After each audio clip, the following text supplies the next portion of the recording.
An Inspector Calls by JB Priestley. Adapted for radio by John Foley. Oh, you've got it. With John Woodvine and Maggie Steed as Arthur and Sybil Birling, and Bob Peck as Inspector Goole.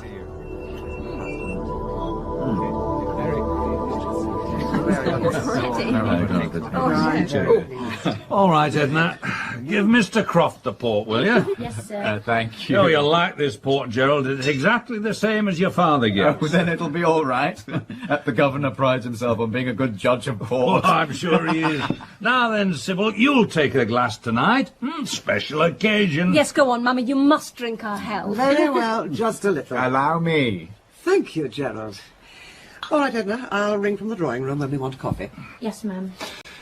Ah, this is very nice. Good dinner too, Sybil. Don't you think so, Gerald? No, absolutely first class. Arthur, you're not supposed to say such things. Come, Sybil, I'm treating Gerald like one of the family. I'm sure he won't object. Go on, Gerald, just you object. Wouldn't dream of it. In fact, I insist on being one of the family now. I've been trying long enough, haven't I? Except for all last summer when you never came near me. I was awfully busy at the works all that time. That's what you say. Now, Sheila, don't tease him. When you're married, you'll realise that men with important work sometimes need to spend all their time and energy on their business. You'll have to get used to that, just as I had. I don't believe I will, so you be careful, Gerald. Oh, I will. Now then, Eric, what's the joke? Don't know. Suddenly felt I just had to laugh. You're squiffy. I am not. Stop it, you two. Arthur, what about this famous toast of yours? Oh, yes, of course. Well, Gerald, it's a pity Sir George and Lady Croft can't be with us, but they're abroad, so it can't be helped. I tell you frankly that your engagement to Sheila means a tremendous lot to me. You're just the kind of son-in-law I always wanted.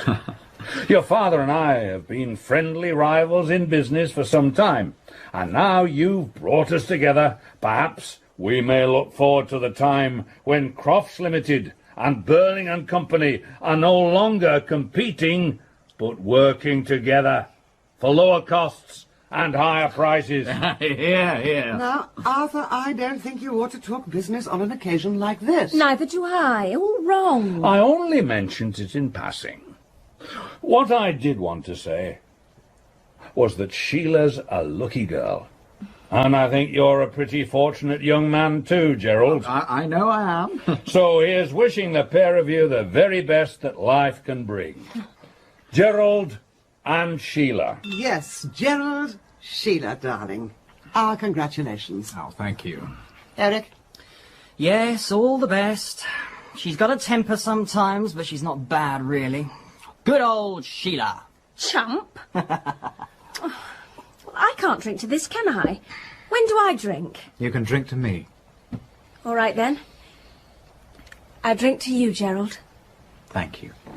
And I drink to you. I hope I can make you as happy as you deserve to be.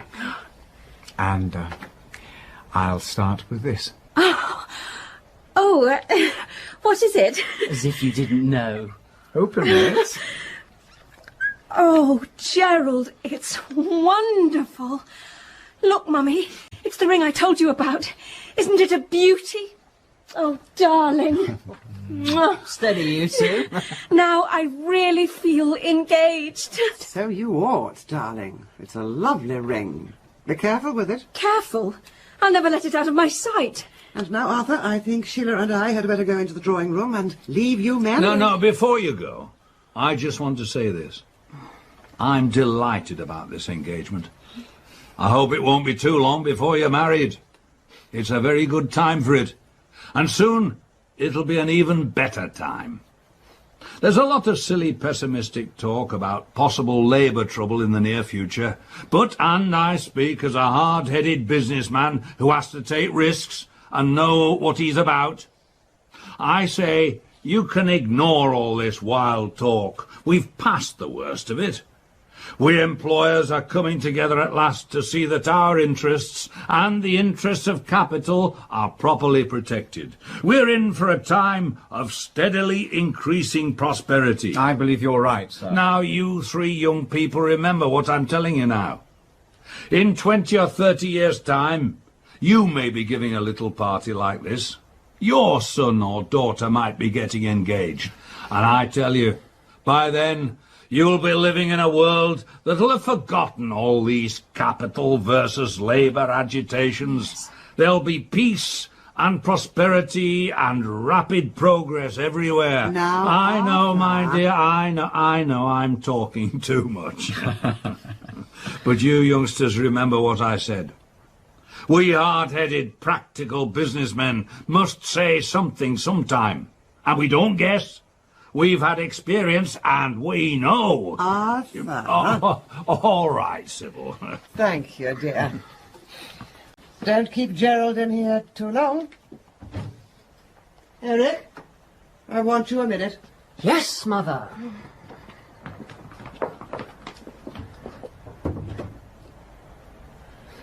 Cigar? No thanks. I can't really enjoy them. Oh, you don't know what you're missing. Oh, help yourself to port. Oh, thank you.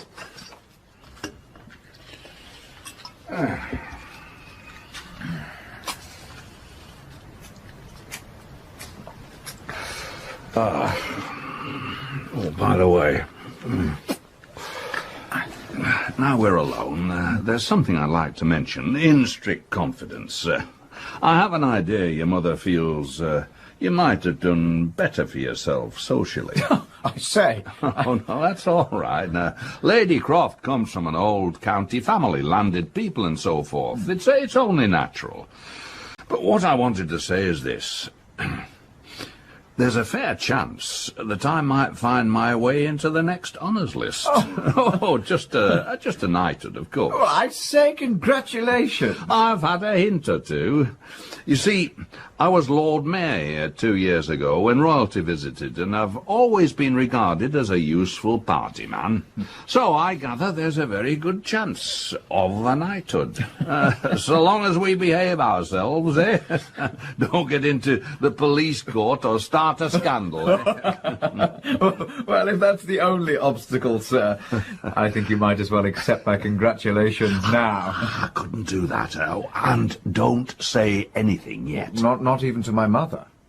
I know she'd be delighted. Well, when she comes back, you might drop her a hint. And you can promise her that we'll try to keep out of trouble during the next few months. What's the joke? Started telling stories? No. Want another glass of port? Oh, yes, please. All right, then, and give me one. Mother says we mustn't stay too long, but I don't think it matters. I left them talking about clothes. You think a girl had never had any clothes before she gets married? Women are potty about them. You've got to remember, my boy, that clothes mean something quite different to a woman. Not just something to wear, not only something to make them look prettier, but, well, a sort of sign or token of their self-respect. Oh, that's true. Yes, I remember... What do you remember? Nothing. Nothing.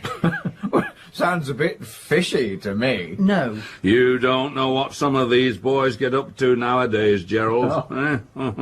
More money to spend and time to spare than when I was Eric's age. Oh, they worked us hard in those days and kept us short of cash. Though even then, we broke out and had a bit of fun sometimes. I bet you did. Yeah, but this is the point. What so many of you young fellas don't seem to understand now, when things are so much easier, is that a man has to make his own way, has to look after himself. Oh, and his family too, of course, when he has one. So long as he does that, he won't come to much harm. But the way some of these cranks talk and write now, you'd think everybody has to look after everybody else, as if we were all mixed up together like bees in a hive. Yeah. Community. All that nonsense. But take my word for it, and I've learnt in the good, hard school of experience, A man has to mind his own business and look after himself and his own. And Somebody at the front door. Edna will answer it. Have another glass of port, Gerald. Then we'll join the ladies. That'll stop me giving good advice. Yes, you piled it on a bit tonight, Father. Ah, special occasion. I'm feeling contented. I wanted you to have the benefit of my experience.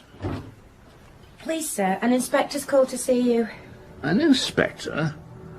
What kind of inspector? A police inspector. He says his name's Goole. Goole? No, I don't know him. He says it's important, sir. All right, well, show him in then. Yes, sir. I'm still on the bench. It may be something about a warrant. Oh, sure to be. Unless Eric's been up to something. And that would be awkward, wouldn't it? Oh, very. Here, what do you mean? Only something we were talking about when you were out. A joke, really. Well, I don't think it's very funny. What's the matter with you? Nothing. Inspector Goole. Mr. Birling? Yes. All right, Edna. Yes, sir. You're new, aren't you, Inspector? Yes, sir. Recently transferred. I was an alderman for years, and Lord Mayor 2 years ago, and I'm still on the bench. So I know the Brumley police officers pretty well. I thought I'd never seen you before. Well, what can I do for you? I'd like some information, if you don't mind. 2 hours ago, a young woman died in the infirmary. She was taken there this afternoon because she'd swallowed a lot of strong disinfectant. Burnt her inside out. My God. Yes. She was in great agony. They did everything they could for her at the infirmary, but she died. Suicide, of course. Horrible business. But I don't understand why you should come here, Inspector. I've been round to the room she had, and she'd left a letter there. And a sort of diary. Like a lot of these young women who get into trouble, she'd used more than one name. But her real name was Eva Smith. Eva Smith. Do you remember her, Mr. Birling? Well, I seem to remember hearing that name somewhere. But it doesn't convey anything to me. She was employed in your works at one time. Oh, that's it, is it? Well, we've several hundred young women there, you know, and they keep changing. Well, this young woman, Eva Smith, was a bit out of the ordinary. I found this photograph of her in her lodgings. Perhaps you'd remember her from that.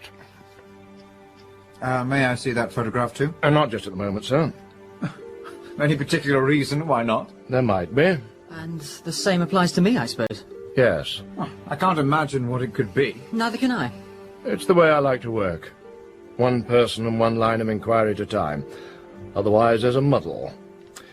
Well, Mr. Birling, do you remember Eva Smith now? Yes, I do. She was one of my employees, and then I discharged her. Is that why she committed suicide? Keep quiet, Eric. Don't get excited. This girl left us nearly 2 years ago. Let me see, it must have been in the early autumn. End of September, sir. That's right. Look here, sir. Wouldn't you rather I was out of this? I don't mind you being here, Gerald. And I'm sure you've no objection, have you, Inspector? Oh, perhaps I ought to explain first that this is Mr. Gerald Croft, son of Sir George Croft, you know, Crofts Limited. Mr. Gerald Croft, eh? We've been celebrating his engagement to my daughter Sheila. Mr. Croft is going to marry Miss Sheila Birling. That's right. Then I prefer you to stay. Oh, very well. Look, there's nothing mysterious about this business. And as it happened nearly 2 years ago, obviously it has nothing whatever to do with the wretched girl's suicide. Eh, Inspector? I can't agree with you there, sir. Why not? Because what happened to her then may have determined what happened to her afterwards. And what happened to her afterwards may have driven her to suicide. A chain of events. Oh, well, put like that, there's something in what you say. Still, I can't accept any responsibility. If we were all responsible for everything that happened to everybody we'd had anything to do with, it would be very awkward, wouldn't it? Very awkward. By Jove, yes. And as you were saying, Dad, a man has to look after himself. Yeah, thank you, Eric. Now, Inspector, about this Eva Smith. I remember her quite well now. She was a lively girl, a good worker too. In fact, the foreman in the machine shop where she worked told me he was ready to promote her into what we call a leading operator, head of a small group of girls. But after they came back from their holidays that August, they suddenly decided to ask for more money. They were averaging about 22 and 6, neither more nor less than is paid generally in our industry. But they wanted the rate raised to about 25 shillings a week. Well, I refused, of course. Why? Why? Yes. Why did you refuse? Inspector, I don't see that it's any concern of yours how I choose to run my business. It might be. I don't like your tone. Or all these questions. It's my duty to ask questions. So, why did you refuse? If I'd agreed to this demand for a new rate, we'd have added about 12% to our labour costs. Does that satisfy you? We were paying the usual rates, and if they didn't like those rates, they could go and work somewhere else. It's a free country, I told them. It isn't if you can't go and work somewhere else. Keep out of this, Eric. You hadn't even started in the works when this happened. So they went on strike. That didn't last long, of course. Oh, not if it was just after the holidays. They'd all be broke if I know them. They mostly were. And so was the strike after a week or two. A pitiful affair. Well, we let them all come back at the old rates, except the 4 or 5 ringleaders who'd started the trouble. I went down myself and told them to clear out. This girl, Eva Smith, was one of them. So she had to go. You couldn't have done anything else. He could. He could have kept her on instead of throwing her out. I call it tough luck. Rubbish. If you don't come down sharply on some of these people, they'd soon be asking for the earth. They might. But after all, it's better to ask for the earth than to take it. What did you say your name was, Inspector? Goole. Goole. How'd you get on with our Chief Constable, Colonel Roberts? I don't see much of him. Perhaps I ought to warn you that he's an old friend, and I see him fairly frequently. We play golf together sometimes. I don't play golf. I didn't suppose you did. Well, I think it's a damn shame. I never wanted to play. I mean about this girl. I don't see why she should have been sacked just because she'd a bit more spirit than the others. I'd have let her stay. Unless you brighten your ideas, you'll never be in a position to let anybody stay or tell them to go. It's about time you learned to face responsibilities. That's something this public school and varsity life you've had doesn't seem to teach you. Well, we don't need to tell the inspector all about that, do we? I don't see that we need to tell the inspector anything more. In fact, there's nothing I can tell him. I told the girl to clear out. She went. That's the last I heard of her. Huh. What happened to her after that? Go on the streets, did she? Not exactly. What's this about streets? Oh, sorry, I didn't know we had a visitor. Mummy sent me to ask why you didn't come along to the drawing room. We shall be along in a minute now. Just finishing. I'm afraid not. There's nothing else, you know. What's this about? Nothing to do with you, Sheila. Run along. Just a minute, Miss Birling. Look here, Inspector. I consider this uncalled for and officious. I've half a mind to report you. I've told you all I know. And now there isn't the slightest reason why my daughter should be dragged into this business. What business? What's happening? I'm a police inspector, Miss Birling. This afternoon, a young woman drank some disinfectant and died in the infirmary after several hours of agony. Oh, how horrible. Was it an accident? No. She wanted to end her life. She felt she couldn't go on any longer. Well, don't tell me that's because I discharged her from my employment nearly 2 years ago. That might have started it. Did you, Dad? The girl had been causing trouble in the works. I was quite justified. Yes, I think you were. I know we'd have done the same thing. Don't look like that, Sheila. Sorry, it's just I can't help thinking about this girl destroying herself so horribly. And I've been so happy tonight. I wish you hadn't told me. What was she like? Quite young? 24. Pretty?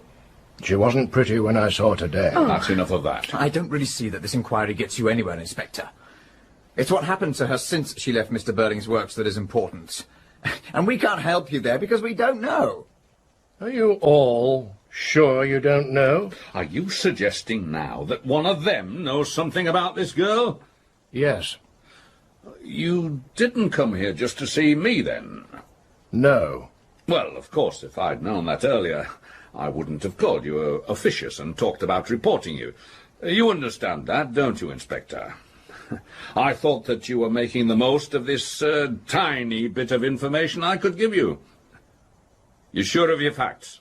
Some of them, yes. I can't think they could be of any great consequence. The girl's dead, though. You talk as if we were responsible. Just a minute, Sheila.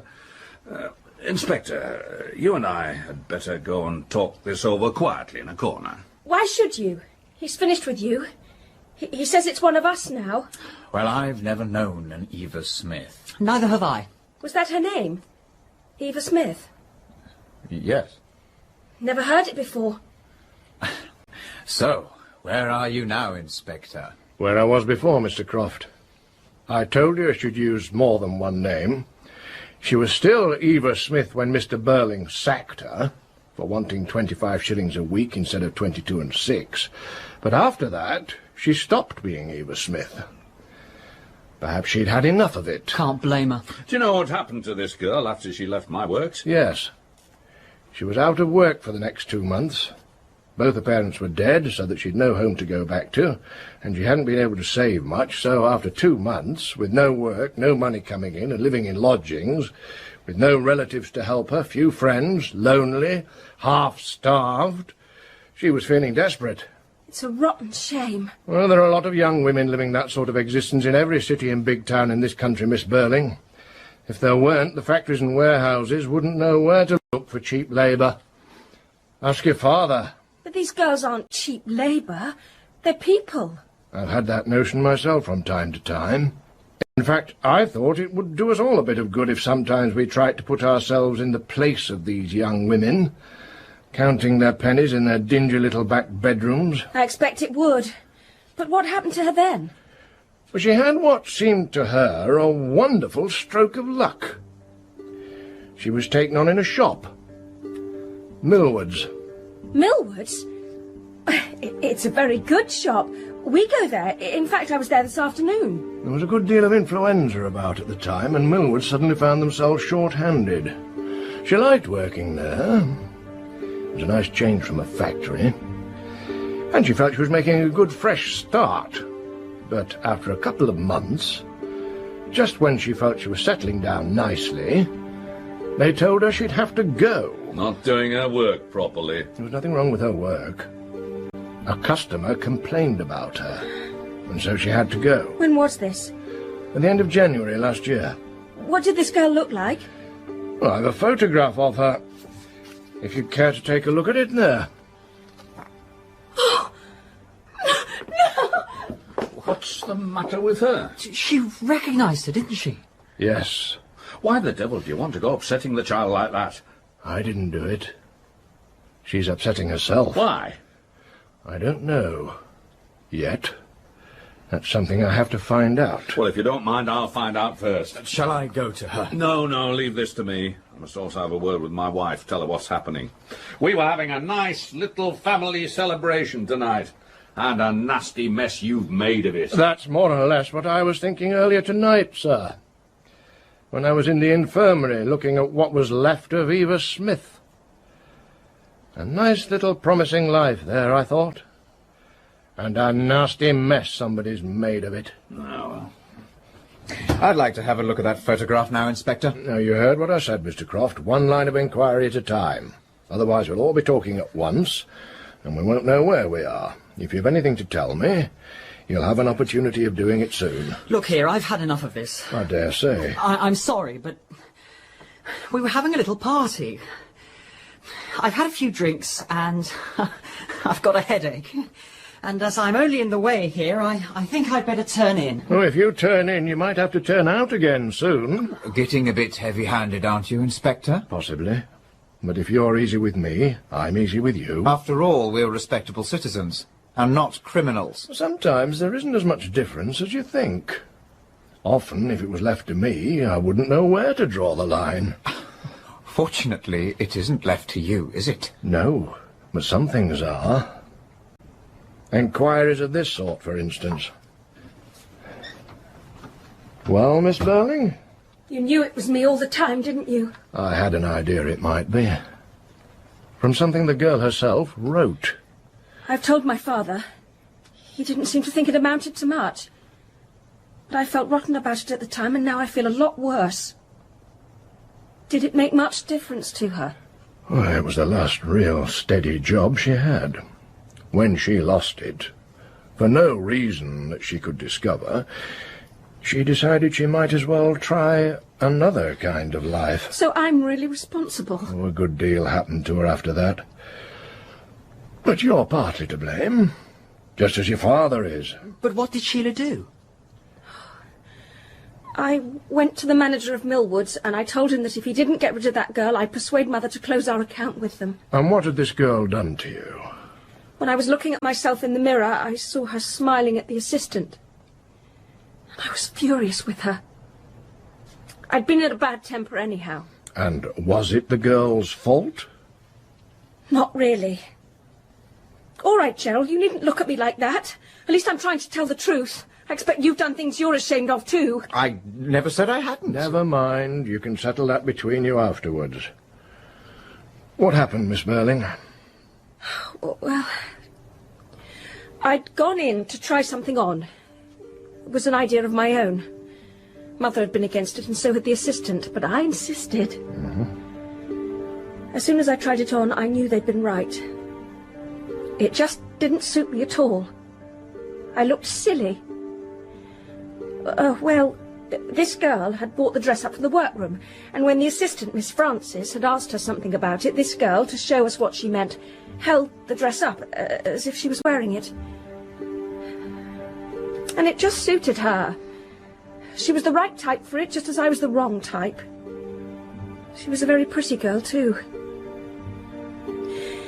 And that didn't make it any better.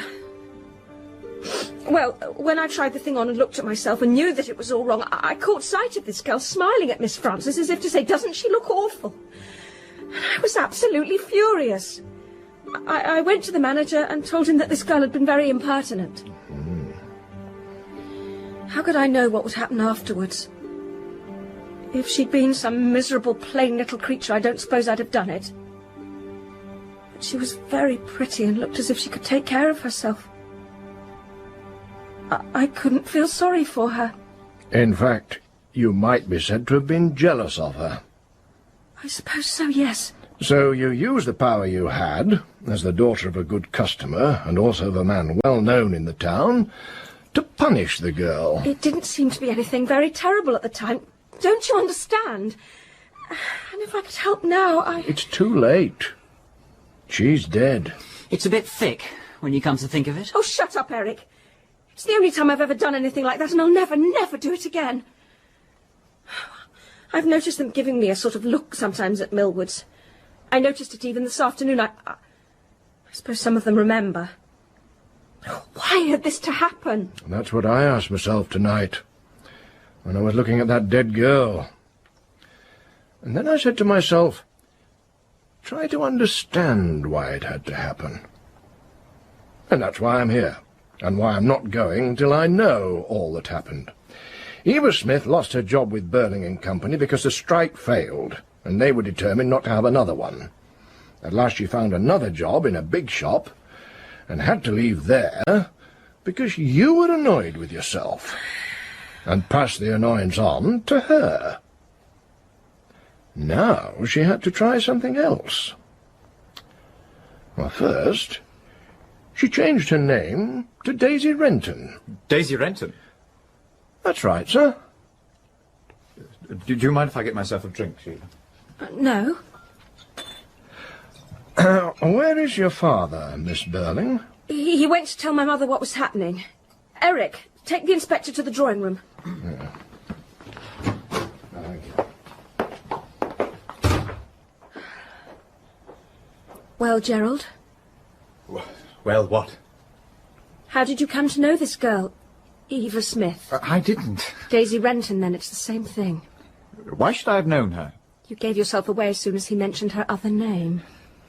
All right. I knew her. Let's leave it at that. You can't leave it at that. Listen, darling. That's no use. You not only knew her, but you knew her very well. Otherwise you wouldn't look so guilty about it. When did you first get to know her? Was it after she left Millwoods, when she changed her name, as he said, and began to lead a different sort of life? Were you seeing her last spring and summer during that time when you hardly came near me and said you were so busy? Were you? Oh, yes, of course you were. I'm sorry, Sheila. But it was all over and done with last summer. I hadn't set eyes on the girl for at least 6 months. Oh. I don't come into the suicide business.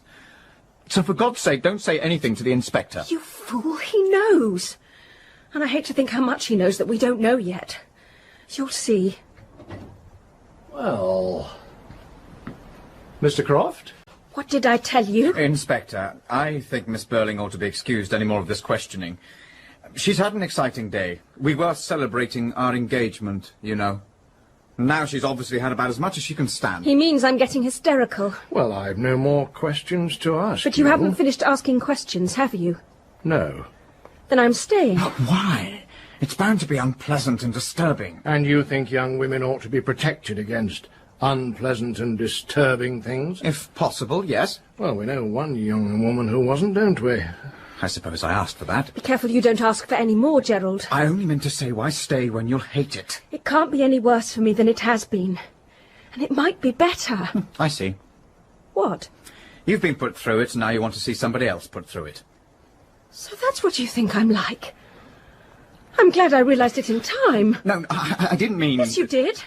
And if you'd really loved me, you couldn't have said that.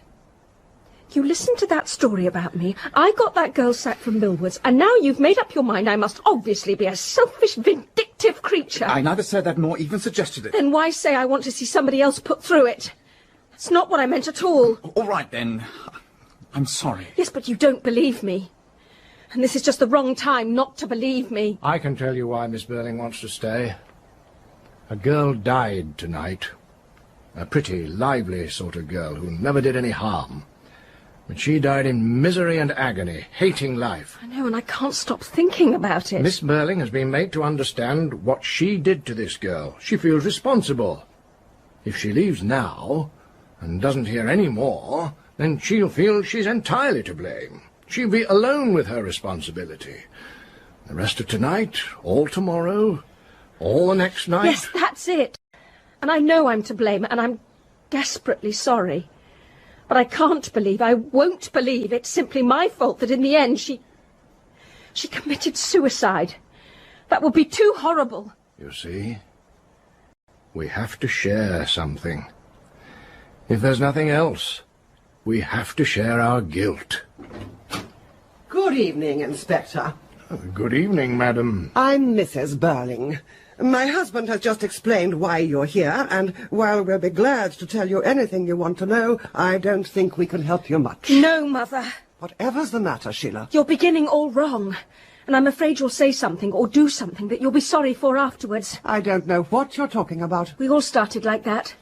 So confident, so pleased with ourselves until he began asking us questions. You seem to have made a great impression on this child, Inspector. We often do on the young ones. They're more impressionable. Go to bed, dear. You'll feel better in the morning. Nothing could be worse for me, Mother. I'm staying here until I know why that girl killed herself. Nothing but morbid curiosity. It isn't. Please don't contradict me like that. In any case, I don't suppose for a moment that we can understand why the girl committed suicide. Girls of that class... Mother, don't! For your own sake as well as ours, you mustn't build up...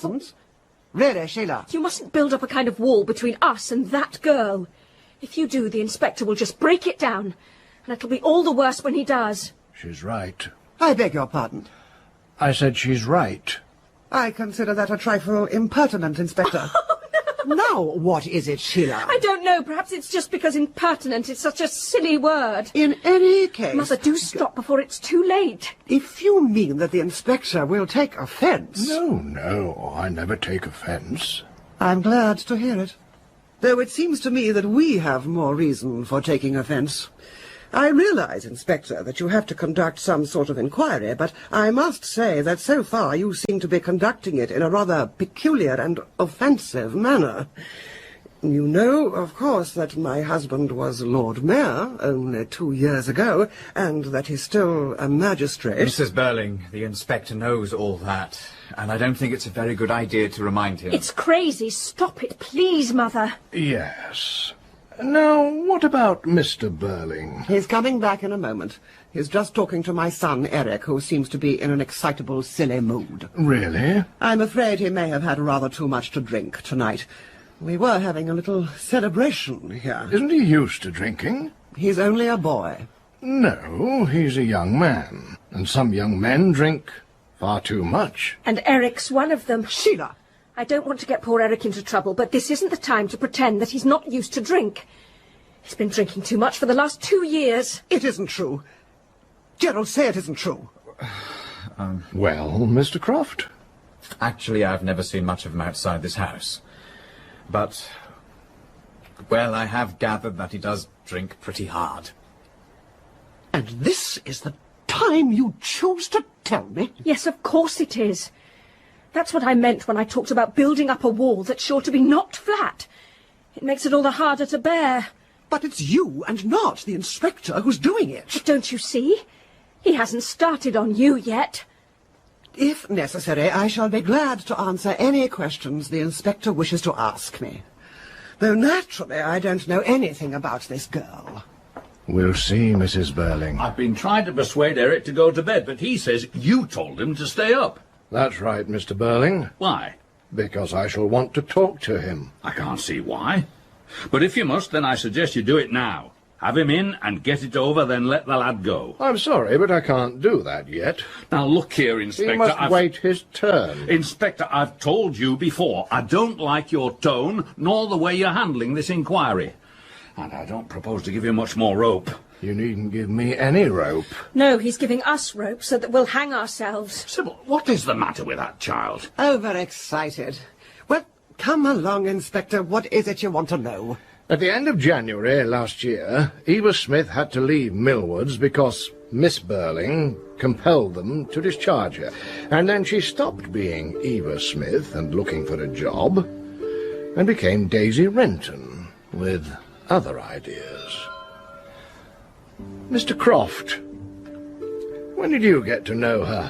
What? Gerald? Where did you get the idea that I did know her? It's no use, Gerald. You gave yourself away as soon as I mentioned the name Daisy Renton. Of course he did. All right. I met her first sometime in March last year, in the Stalls Bar at the Palace. I mean the Palace Music Hall here in Brumley. Well, we didn't think you meant Buckingham Palace. Sheila, you've said your piece. You're obviously going to hate this, so why on earth don't you just leave us to it? Nothing would induce me. I want to understand exactly what happens when a man says he's so busy at the works that he hardly has time to come and see the girl he's supposed to be in love with. In the Stalls Bar at the Palace Variety Theatre. I happened to look in one night, and as the show wasn't very bright, I went to the bar. It's a favourite haunt of women of the town. Women of the town? I think it would be much better if Sheila didn't listen to this story. You're forgetting I'm supposed to be engaged to the hero of it. Go on, Gerald. You went into the bar, a favourite haunt of the women of the town. Oh, I'm glad I amuse you. Come along, Mr. Croft. What happened? I didn't propose to stay long. But then I noticed this girl. My God. Sorry, I've suddenly realised, just taken it properly, that she's dead. Go on, Mr. Croft. She looked young and fresh and altogether out of place there.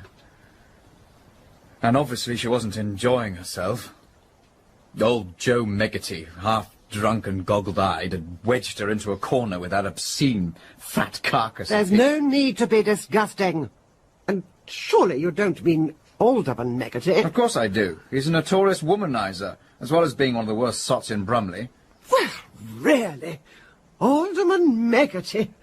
I must say, we are learning something tonight. Well, go on, please, Mr. Croft.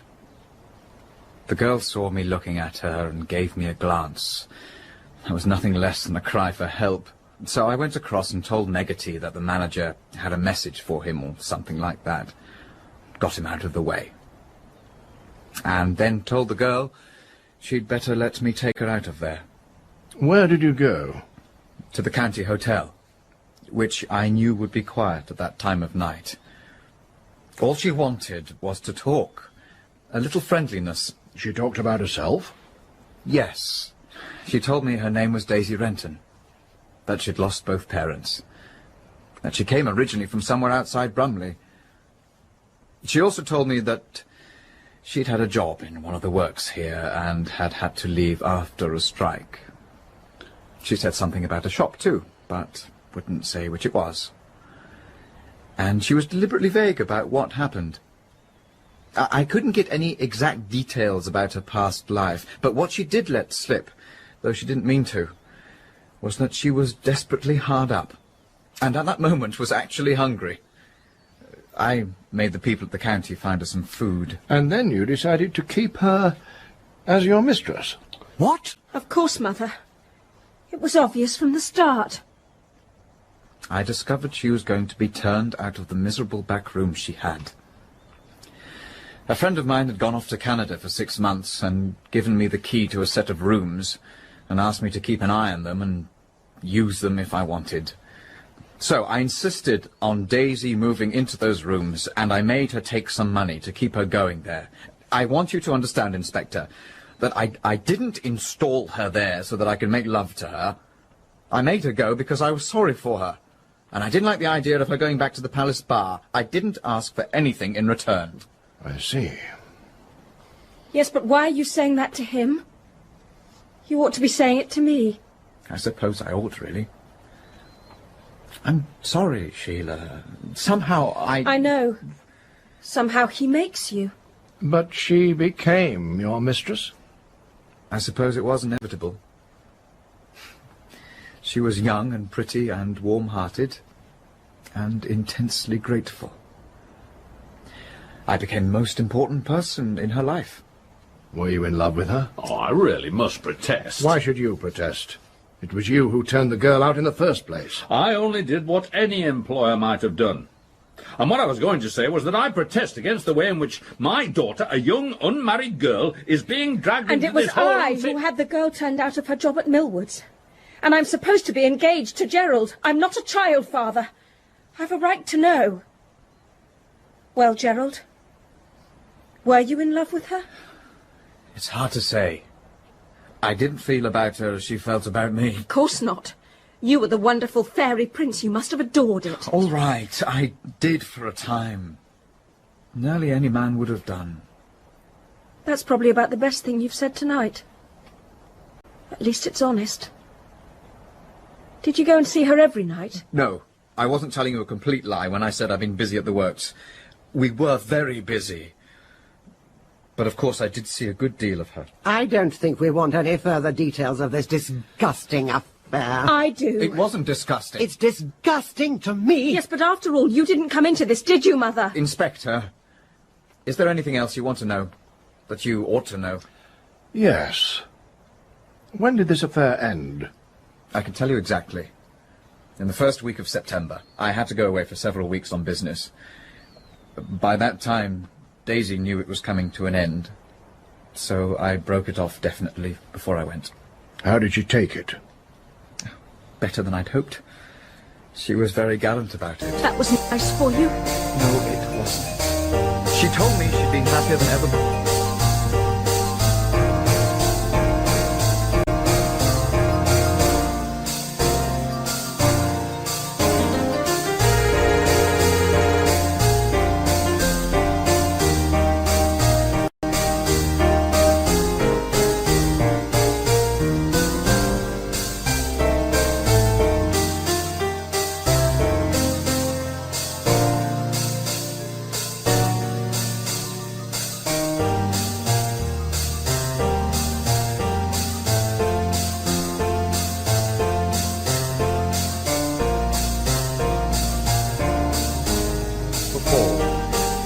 She knew it couldn't last. I hadn't expected it to last. She didn't blame me at all.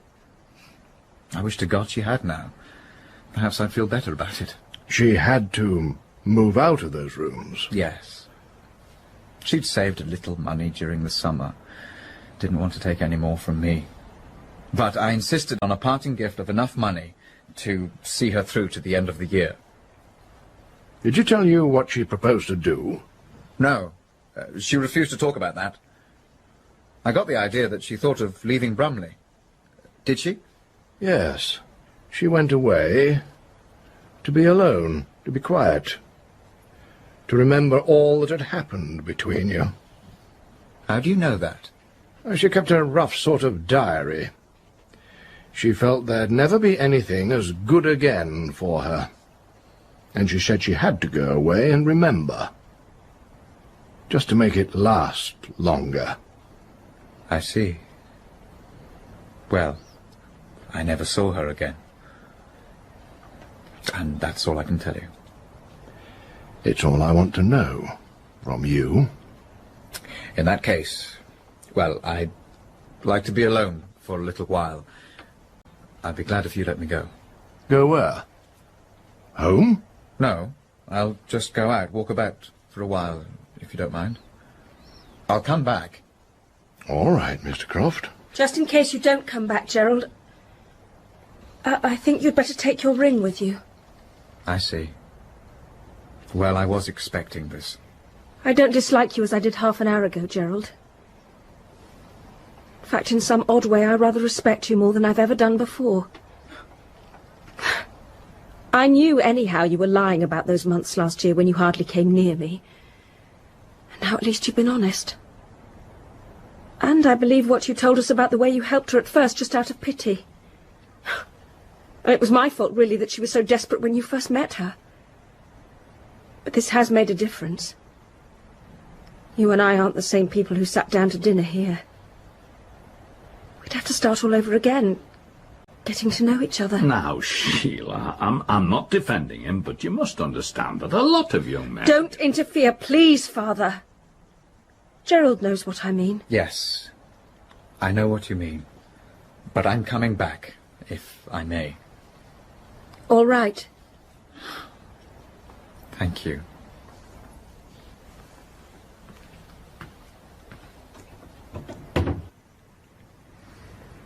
You know, Inspector, you never showed him that photograph of her. It wasn't necessary. You have a photograph of this girl? Yes. I think you'd better take a look at it. You recognize her? No. I can't believe she could have changed so much. I don't understand you. You're not telling me the truth. I beg your pardon. Look here, Inspector, I'm not going to have this. You'll apologise at once. For doing my duty. For being so offensive about it. I'm a public man. Public men, Mr. Birling, have responsibilities as well as privileges. Possibly, but you weren't asked to come here to talk to me about my responsibilities. Let's hope not, though I'm beginning to wonder. Does that mean anything, Sheila? It means that we've no excuse now for putting on airs, and that if we've any sense we won't try. Father threw this girl out because she asked for decent wages. I pushed her further out, right into the street, just because she was pretty. Gerald set her up as his mistress and then dropped her when it suited him, and now you're pretending you don't recognise her from that photograph. And if you're not telling the truth, why should the Inspector apologise? Can't you see, Mother, you're making it worse?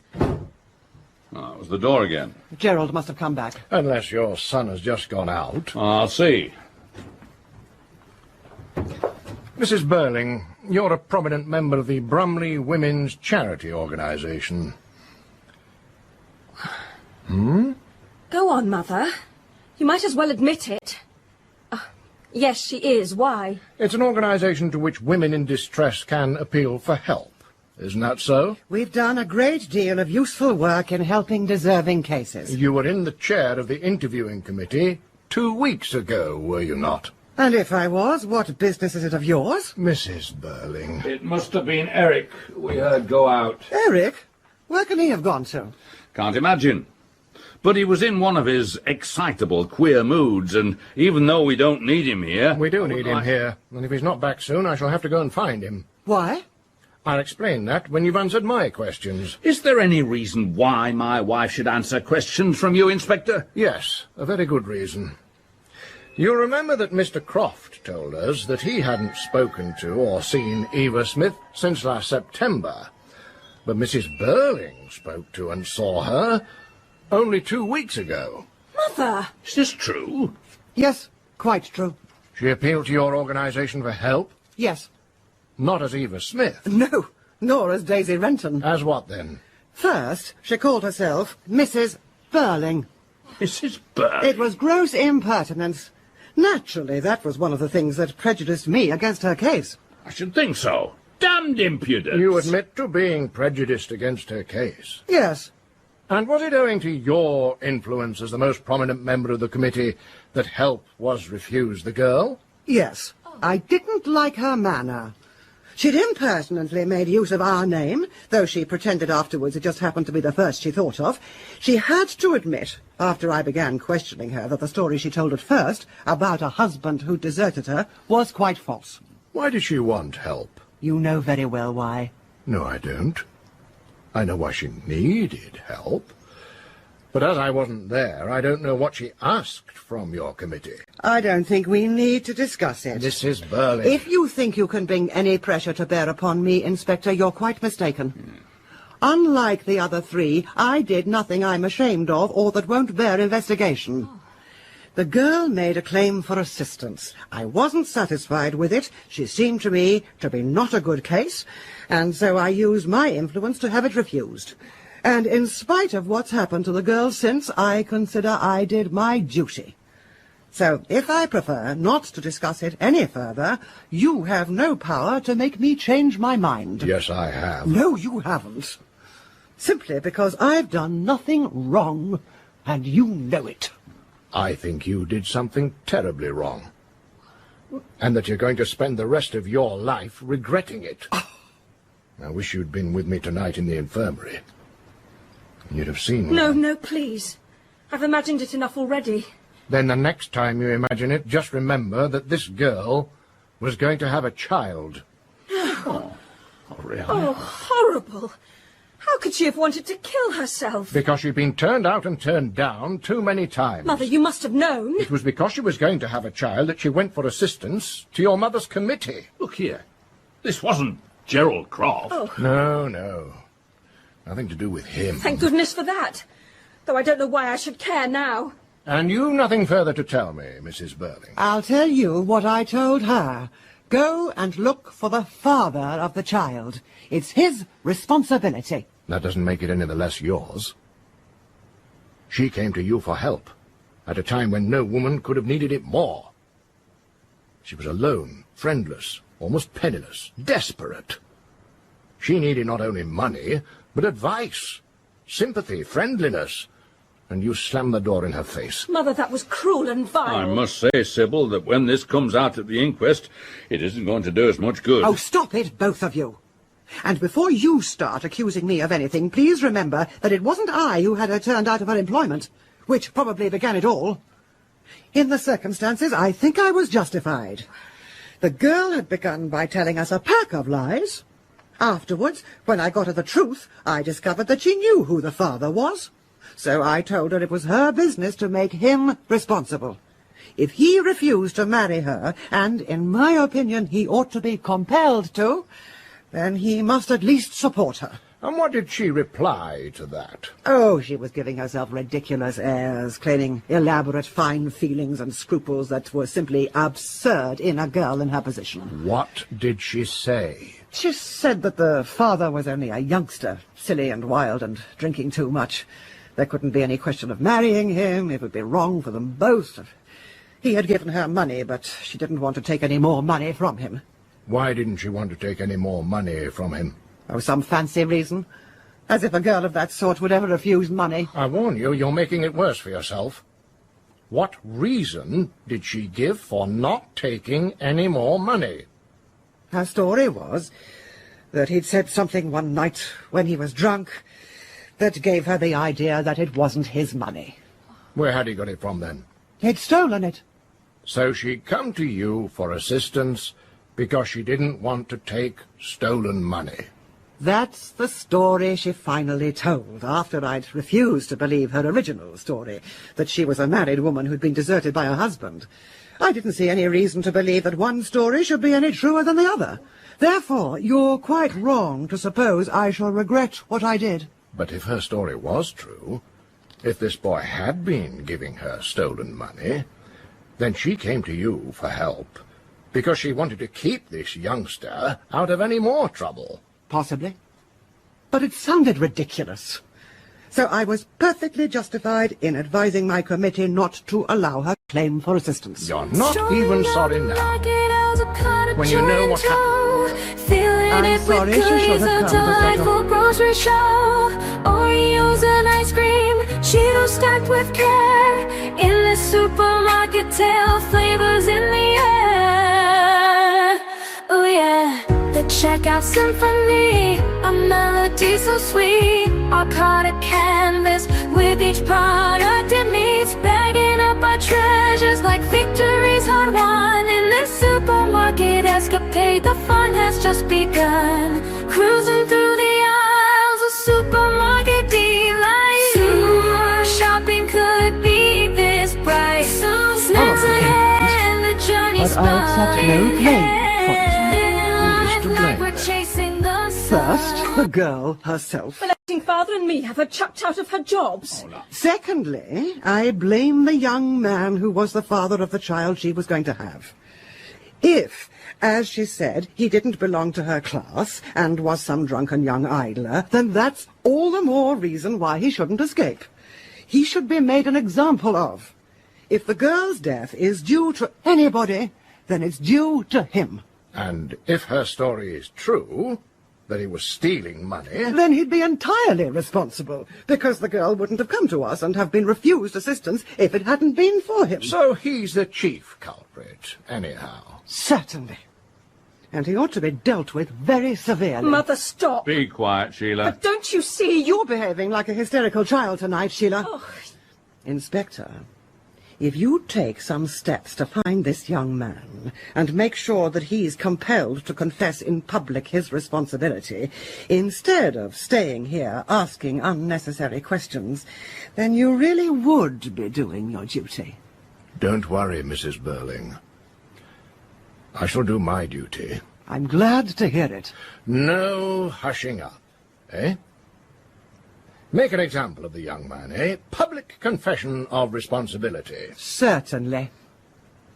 And now, no doubt, you'd like to say good night. Not yet. I'm waiting. Waiting for what? To do my duty. now, Mother, don't you see? But surely... I mean... It's ridiculous. Inspector, you're not trying to tell us that my boy is mixed up in this? If he is, then we know what to do, don't we? Mrs. Birling has just told us. My God. Oh, but look here. I don't believe it. I won't believe it. Mother, I begged you to stop, but would you... You all know, don't you? Yes, we know. Eric, there must be some mistake. You don't know what we've been saying. It's a good job for him he doesn't, isn't it? Why? Because Mother's been busy blaming everything on the young man who got this girl into trouble. And saying he shouldn't escape and should be made an example of. Now, that's enough, Sheila. You haven't made it any easier for me, have you, Mother? But I didn't know it was you. I never dreamt. Besides, you're not that type. You don't get drunk. Of course he does. I told you he did. Oh, you little sneak. That's not fair. I could have told her months ago, but I didn't. I only told her tonight because I knew it was bound to come out. So I thought she might as well know in advance. Don't forget, I've already been through it. Sheila, I simply don't understand your attitude. Neither do I. If you'd had any sense of loyalty... There'll be plenty of time when I've gone for you all to adjust your family relationships. But now I must hear what your son has to tell me. When did you first meet this girl? One night last November. Where? In the Palace Bar. I'd be there an hour or so with 2 or 3 chaps. What happened then? I began talking to her and stood her a few drinks. I was rather far gone by the time we had to go. Was she drunk too? She was a bit, chiefly because she'd not had much to eat that day. You went to her lodgings that night? It seems I insisted. I'm not very clear about it, but afterwards she told me she didn't want me to go in, but that... Well, I was in that state when a chap easily turns nasty. And that's when it happened. And I don't even remember, that's the hellish thing. Oh my God, how stupid it all is. Eric, how could you? Sheila, take your mother along to the drawing room. I want to stay. You heard what I said. Go on, Sybil. Come on, Mother. When did you meet her again? About a fortnight afterwards. By appointment? No. And I couldn't remember her name or where she lived. It was all very vague, but I happened to see her in the Palace Bar. And you took her home again? Yes. And this time we talked a bit. She told me something about herself, and I talked too. I told her my name and what I did. And you made love again? Yes. I wasn't in love with her or anything, but I liked her. She was pretty and a good sport. So you had to go to bed with her? I'm old enough, aren't I? Go on. We saw each other a few more times, and then she told me she was going to have a baby. And of course she was very worried about it. Well, yes, so was I. I was in a hell of a state about it. Did she suggest that you ought to marry her? She didn't want me to marry her. Said I didn't love her. So what did you propose to do? Well, she hadn't a job, and didn't feel like trying again for one, and she'd no money left. So I insisted on giving her enough money to keep her going, until she refused to take any more. How much did you give her altogether? I suppose about £50 all told. £50? Where did you get £50 from? Well? From the office. My office? Yes. You stole it? Not really. What do you mean? I'm sorry, Arthur. This isn't my fault. But I simply have to know what's happening. I'll tell you what's happening. He's admitted he was responsible for the girl's condition. And now he's telling us he supplied her with money he stole from my office. Eric. I intended to pay it back. We've heard that story before. How could you have paid it back? I'd have managed somehow. I had to have some money. You damn fool. Why didn't you come to me? Because you're not the kind of father a chap could go to when he's in trouble. Don't talk to me like that. Oh. Your trouble is you've been spoiled. And my trouble is that I haven't much time. You'll be able to divide the responsibility between you when I've gone. Just one last question. That's all. The girl discovered that this money you were giving her was stolen, didn't she? Yes. That was the worst of all. She wouldn't take any more, and she didn't want to see me again. But how did you know that? Did she tell you? She told me nothing. I never spoke to her. She told Mother. Sheila, she told you? Did she come here? No, she couldn't have. She didn't know I lived here. What happened, Mother? Don't look like that. Tell me what happened. After she'd done with you, she went to your mother's committee for help. Your mother refused that help. Then you killed her. She came to you to protect me, and you turned her away. You killed her. And the child she'd have had too. My child. Eric, please. You killed them Eric, both. Please. Damn you. No, I don't understand. You don't understand anything. You hysterical young fool. You never did. You never even tried. You... Listen to me. This girl died a horrible death, but each of you helped to kill her. And don't ever forget that. But then I don't think you ever will. Remember, Mrs. Birling, you turned her away when she most needed help. You refused her even the pitiable little bit of organized charity you had in your power to grant her. Eric, remember what you did. My God, I'm not likely to forget. You used her for the end of a stupid, drunken evening. As if she was an animal. A thing, not a person. You, Miss Birling. I had her turned out of a job. I started it. You helped. And didn't start it. Mr. Birling. You started it. Oh, she wanted 25 shillings a week instead of 22 and sixpence. You made her pay a heavy price for that. And now she'll make you pay a heavier price still. Inspector, I'd give thousands. Yeah, thousands. You're offering the money at the wrong time. No. I don't think any of you will forget. Nor that young man Croft, though he at least had some affection for her and made her happy for a time. Well, Eva Smith's gone. You can't do her any more harm, and you can't do her any good either. You can't even say, "I'm sorry, Eva Smith." That's the worst of it. Well, remember this.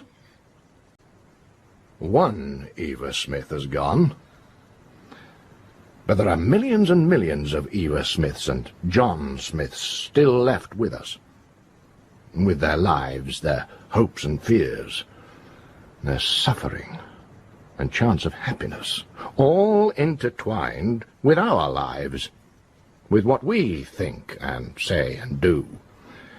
We don't live alone. We're members of one body, responsible for each other. And I tell you that the time will soon come when, if men will not learn that lesson, then they will be taught it, in fire and blood and anguish. Good night.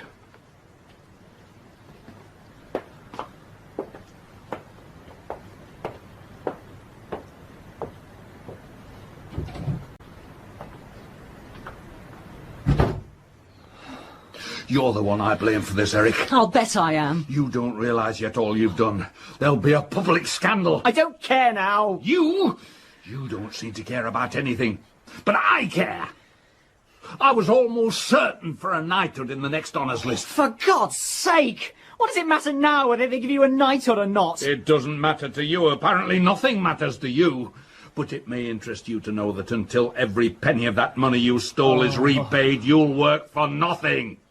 And there's going to be no more of this drinking round the town and picking up women in the palace bar. I should think not. Eric, I'm absolutely ashamed of you. I don't blame you. But don't forget, I'm ashamed of you as well. No. Yes, both of you. Drop that. There's every excuse for what your mother and I did. It turned out unfortunately, that's all. That's all. Oh, well, what have you got to say? I don't know where to begin. Then don't. I know I behaved badly and I'm ashamed of it. But now you're beginning all over again to pretend that nothing much has happened. Nothing much has happened. Haven't I said there'll be a public scandal, and who will suffer from that more than I will? That's not what I'm talking about.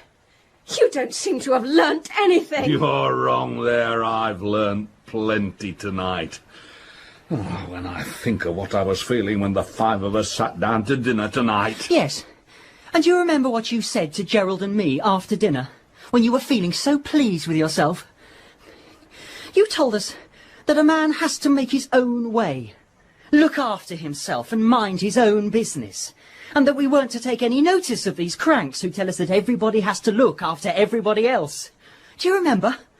And then one of those cranks walked in, the inspector. I notice you didn't tell him that it's every man for himself. Is that when the inspector came, just after Father had said that? What of it? It's strange. It doesn't much matter now, of course. But was he really a police inspector? If he wasn't, it matters a devil of a lot. Makes all the difference. No, it doesn't. Oh, don't talk rubbish. Of course it does. Well, it doesn't to me, and it oughtn't to you either. Don't be childish. It's you two who are being childish, trying not to face the facts. I won't have that sort of talk. Any more of that and you leave this room. That'll be terrible for her, won't it? Don't you see? If all that's come out tonight is true, then it doesn't much matter who it was who made us confess. And it was true, wasn't it? Father turned the girl out of one job, and I had her turned out of another. Gerald kept her, at a time when he was supposed to be too busy to see me. Eric, well, we know what Eric did. And Mother hardened her heart and gave her the final push that finished her. Oh. That's what's important, not whether a man is a police inspector or not. He was our police inspector, all right. That's what I mean. But I have an idea, and I had it all along vaguely, that there was something curious about him. He never seemed like an ordinary police inspector. You're right. Yeah, I felt it too. Well, I must say his manner was extraordinary. So rude and assertive. Look at the way he talked to me, telling me to shut up. He must have known I was an ex-Lord Mayor and a magistrate and so forth. Besides, the way he talked, I mean, they don't talk like that. I've had dealings with dozens of them. But it doesn't make any real difference. Oh, of course it does. No, Sheila's right. It doesn't. That's comic coming from you. You're the one it makes most difference to. You've confessed to theft, and now he knows all about it, and he can bring it out at the inquest, and, if necessary, carry it to court. He can't do anything to your mother and Sheila and me, except perhaps make us look a bit ashamed of ourselves in public. But as for you, he can ruin you. We hardly ever told him anything he didn't know. Did you notice that? Oh, that's nothing. He had a bit of information left by the girl and made a few smart guesses. But the fact remains that if we hadn't talked so much, he'd have had little to go on. Yeah, and why you all had to go letting everything come out like that beats me. It's all right talking like that now, but he made us confess. He certainly didn't make me confess, as you call it. I told him quite plainly that I thought I had done no more than my duty. Oh, Mother! The fact is, you allowed yourselves to be bluffed. That fellow was prejudiced from the start, probably some sort of crank, and you let him bluff you into talking about your private affairs. You ought to have stood up to him. I didn't notice you standing up to him. No, because by that time you'd admitted you'd been taking money. What chance had I after that? I was a fool not to have insisted upon seeing him alone. Oh, that wouldn't have worked. Of course it wouldn't. Really, from the way you children talk, you might be wanting to help him instead of us. Now, just be quiet, so that your father can decide what we ought to do. Yes. We'll have to get to work quickly. Who's this? Had I better go? Edna will go. I asked her to wait up to make us some tea. It might be Gerald coming back. Oh, Gerald? Of course, yeah, I'd forgotten about him. Mr. Croft. I hope you don't mind my coming back. Of course not, Gerald. All right, Edna. Close the door. Yes, ma'am. When did that inspector go? Only a few minutes ago. He put us all through it. Now, we needn't bother Gerald with all that stuff. He might as well know. We're all in it, Gerald, up to the neck. It got worse after you left. How did he behave? In a very peculiar and suspicious manner. He was frightening. The way he spoke to Mr. Birling and me was quite extraordinary. If you ask me, he wasn't a police inspector. You're right. What? That man was not a police inspector. Are you certain? Almost certain. I met a police sergeant I know down the road. I asked him about this Inspector Goole and described the chap carefully to him. He swore there wasn't any Inspector Goole or anybody like him on the force here. But you didn't tell him... No. I said I'd been having an argument with someone. But the point is, this sergeant was dead certain they hadn't any inspector at all like the chap who came here. A fake. Didn't I tell you? Didn't I say I couldn't imagine a real police inspector talking to us like that? We've been had. I'm going to make certain of this. What are you doing? Ringing up the Chief Constable, Colonel Roberts. Brumley 8752. Careful what you say, dear. Of course. Colonel Roberts, please. Mr. Arthur Birling here. You know, Gerald, I had my suspicions all along. Oh, Roberts, Birling here. Sorry to ring you up so late, but can you tell me if an Inspector Goole has joined your staff lately?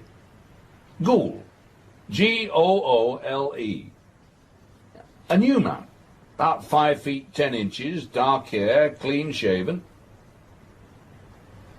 I see. Yes. Well, no, that settles it. No, just a little argument we were having here. Good night, Colonel. Well, dear? What did he say? There's no Inspector Goole on the force here. As you say, Gerald, we've been had. I felt it all the time. This makes a difference, you know. In fact, it makes all the difference. Of course. I suppose we're all nice people now. Sheila, if you've nothing more sensible to say than that, you'd better keep quiet. She's right, though. And you'd better keep quiet anyhow. If that had been a police inspector and he'd heard you confess... Arthur, careful. Yes, yes. You see, Gerald, you haven't to know the rest of our crimes and idiocies. That's all right. I don't want to. Well, sir, what do you make of this business now? Was it a hoax? Of course, somebody put that fellow up to coming here and hoaxing us. There are people in this town who dislike me enough to do that. We ought to have seen through it from the first. In the ordinary way, I believe I would have done. But coming like that, bang on top of our little celebration, just when we were all feeling so pleased with ourselves, well, actually, it took me by surprise. I wish I'd been here when that man first arrived. I'd have asked him a few questions before I allowed him to ask us any. It's all right saying that now. I was the only one of you who didn't give in to him. Oh. And now I say we must discuss this business quietly and sensibly, and decide if there's anything to be done about it. You're absolutely right, my dear. Already we've discovered one important fact, that fellow was a fraud. But we found him out, and all we have to do is keep our heads. Now it's our turn. Our turn? To do what? To behave sensibly. What's the use of talking about behaving sensibly? You're beginning to pretend now that nothing's really happened at all. But this girl's still dead, isn't she? And that's what they don't seem to understand. Whoever that chap was, the fact remains that I did what I did. And Mother did what she did. And the rest of you did what you did to her. It's still the same rotten story, whether it's been told to a police inspector or to somebody else. According to you, I ought to feel a lot better. Oh, Gerald, you might as well know I stole some money. Eric! But the money's not the important thing. It's what happened to the girl, and what we all did to her that matters. Eric's right. And it's the best thing any one of us has said tonight. And it makes me feel a bit less ashamed of us. You're just beginning to pretend all over again. For God's sake. Arthur! Well, they're so damned exasperating. They just won't try to understand our position, or to see the difference between a lot of stuff like this coming out in private and a downright public scandal. And I say the girl's dead and we all helped to kill her, and that's what matters. Eric, either stop shouting or get out. Some fathers I know would have kicked you out of the house anyhow by this time. So hold your tongue if you want to stay here. I don't give a damn now whether I stay or not. You'll stay long enough to pay back that money you stole. But that won't bring Eva Smith back to life, will it? And it doesn't alter the fact that we all helped to kill her. But is it a fact? I suppose you're going to prove now you didn't spend last summer keeping this girl instead of seeing me, eh? I did keep a girl last summer, I've admitted it. And I'm sorry, Sheila. Well, I must admit you came out of this better than the rest of us. The inspector said that. He wasn't an inspector. He inspected us all right. And don't let's start dodging and pretending now. Between us, we drove that girl to commit suicide. Who says so? There's no more real evidence we did than there was that chap was a police inspector. Of course there is. No, look at it. A man comes here pretending to be a police officer. It's a hoax of some kind. Now, what does he do? Very artfully, working on bits of information he's picked up here and there, he bluffs us into confessing that we've all been mixed up in this girl's life in one way or another. And so we have. But how do you know it's the same girl? We all admitted it. You all admitted something to do with a girl. But how do you know it's the same girl? Mr. Birling, you sack a girl called Eva Smith. You've forgotten, but he shows you a photograph of her, and then you remember, right? Well, that part's straightforward enough. But what then? Well, he happens to know that Sheila once had a girl sacked from Millward's shop.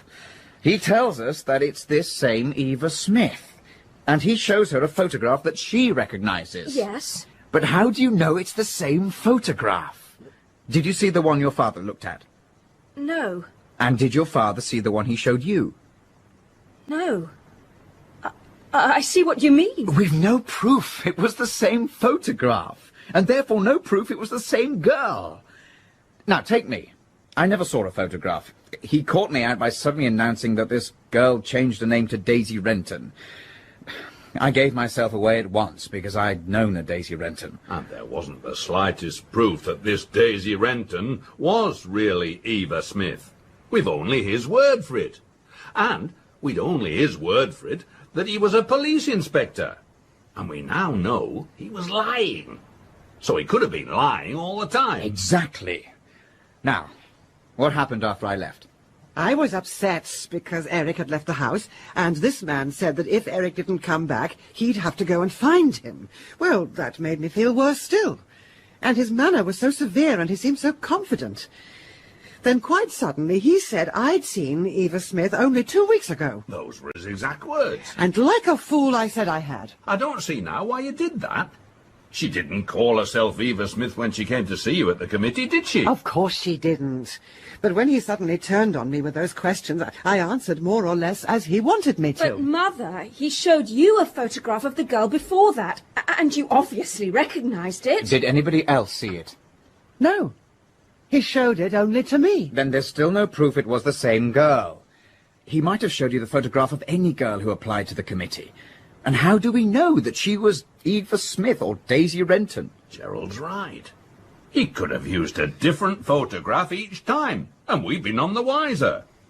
We may all have been recognising different girls. Eric, did he ask you to identify a photograph? He didn't need a photograph by the time he got round to me.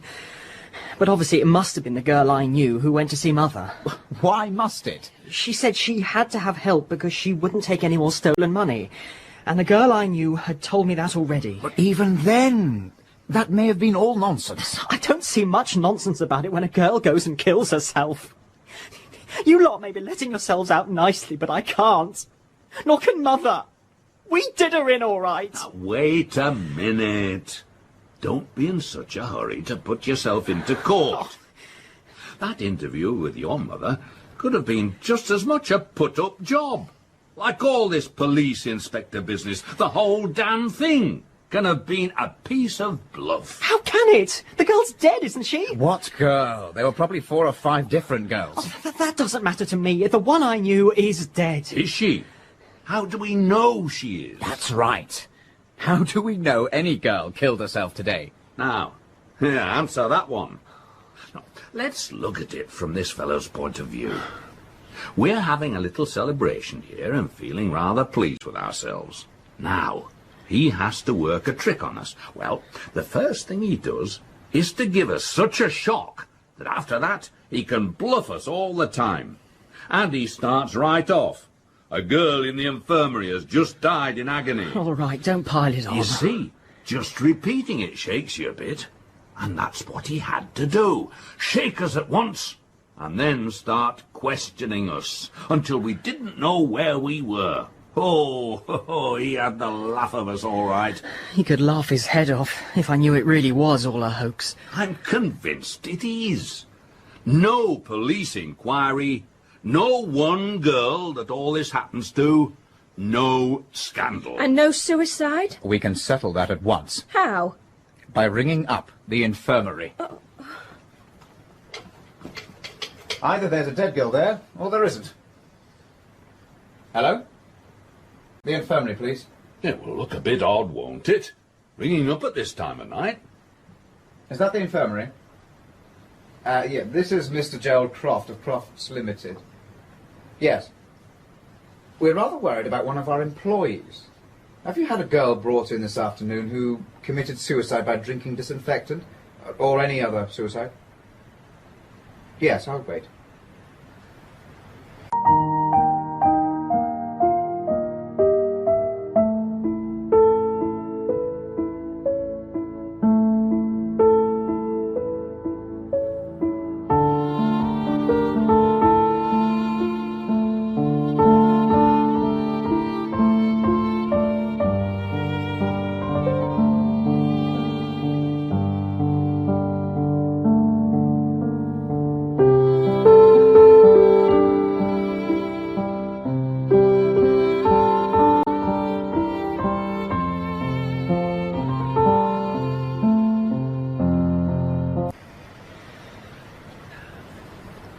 Yes?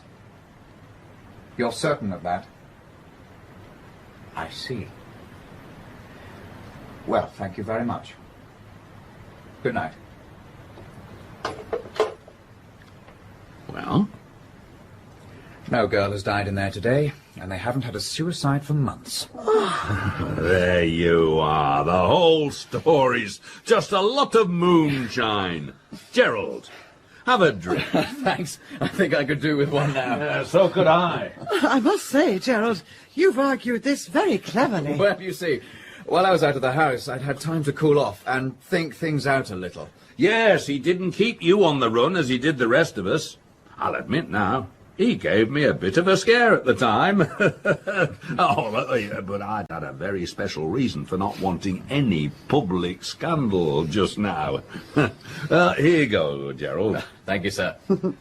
Well, here's to us. Father, you're forgetting one thing I still can't forget. Everything we said had happened, really had happened. If it didn't end tragically, then that's lucky for us. But it might have done. But the whole thing's different now. You can see that, can't you? No. You all helped to kill her.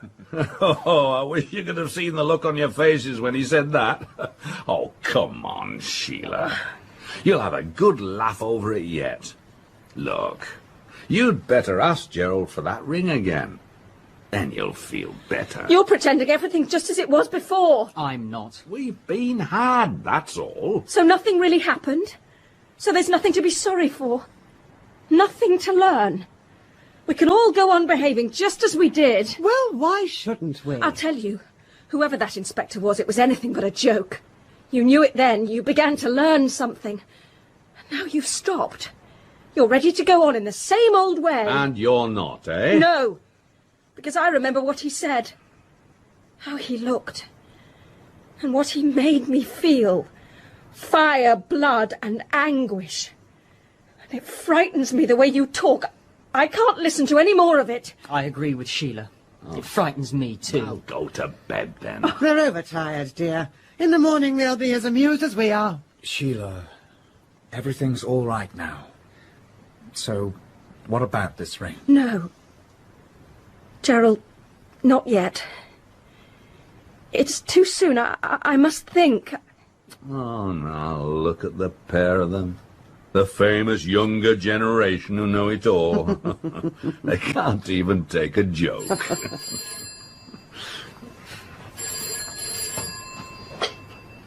Yes? Yeah, Mr. Birling speaking.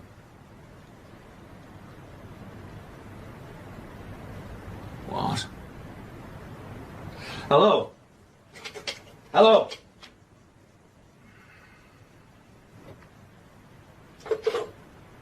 Father? Mr. Birling? Arthur, who was that?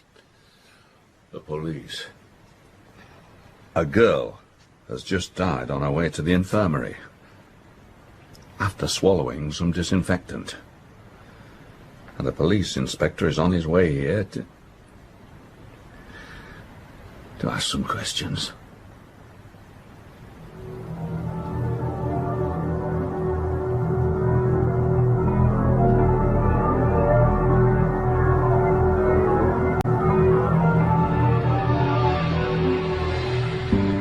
In An Inspector Calls by J B Priestley, Inspector Goole was played by Bob Peck, Arthur Birling, John Woodvine, Sybil Birling, Maggie Steed, and Sheila Birling, Sarah Jane Home.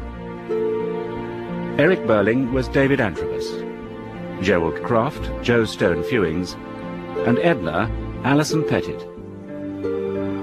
The music was composed and performed by Simon Russell.